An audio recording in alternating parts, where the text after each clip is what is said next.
fish at all. We have some in the outbound usually, but right now there shouldn't really be any big fish going into the marsh. Yeah, I'll try it. If we do, I'll catch them off the beach.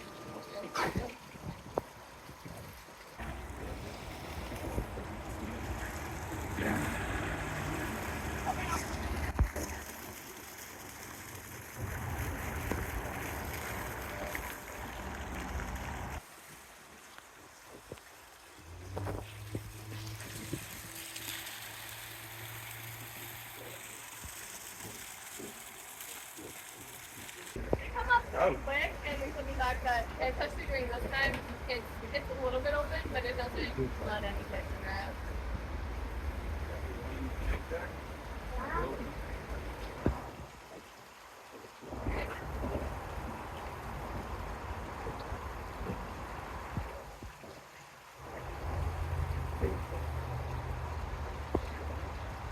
Good? Yeah.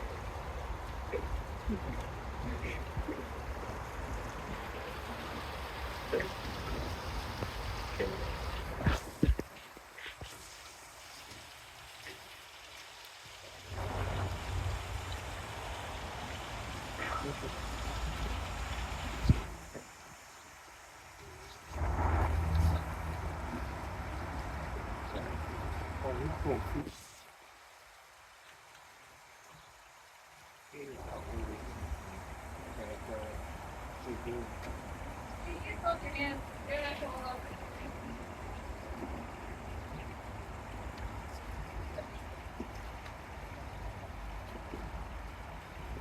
so many in here.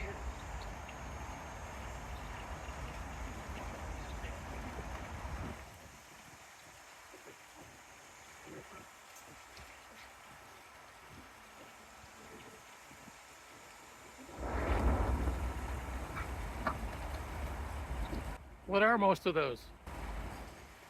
They're all brown bullheads so far. Are they? There Okay. are others in there though.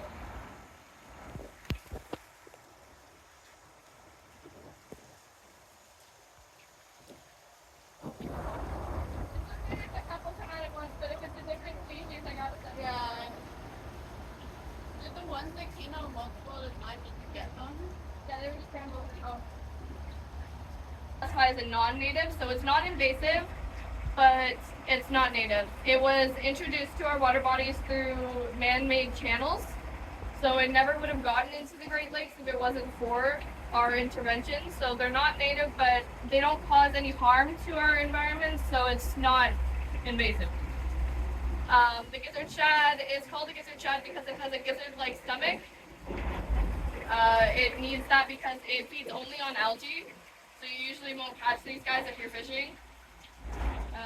They have that super strong stomach to break up the algae, and then shad in gizzard shad means herring, and it's from the herring family, so it's called gizzard herring. These guys, another fun fact about them is they produce a lot more of this slime, as you can see, as it leaks down, than regular fish. It's probably because they have that very streamlined body, and they have a forked tail, which means they're very good for speed. They'll sometimes get so fast that they're called they'll skip over the water because they come up above the surface. And yeah. And so we let these guys come in and out of the marsh because they don't cause any issues. And that was an outbound basket, so we let him go back out to Lake Ontario.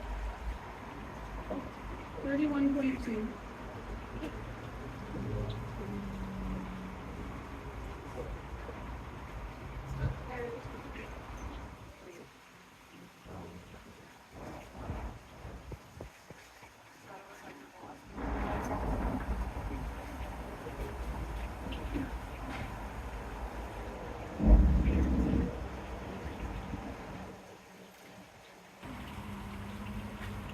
So this is a brown bullhead.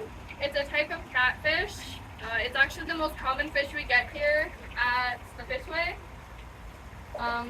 These guys, they have barbels on their face, the little whiskers, that have a bunch of chemoreceptors on them. They use them to help find their prey.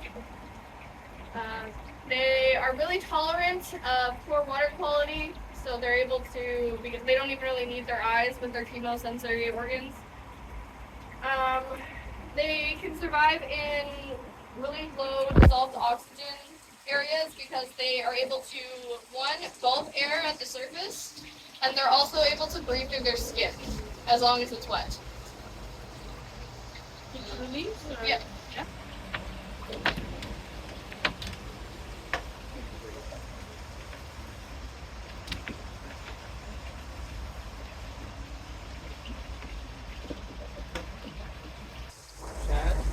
Is there shad? This is the fish she was talking about before that's not invasive, but it's also not native.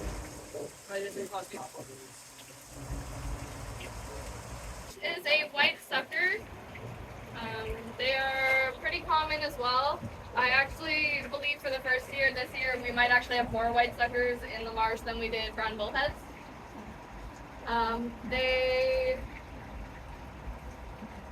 It's not a very interesting fish. They have the sucker mouth there.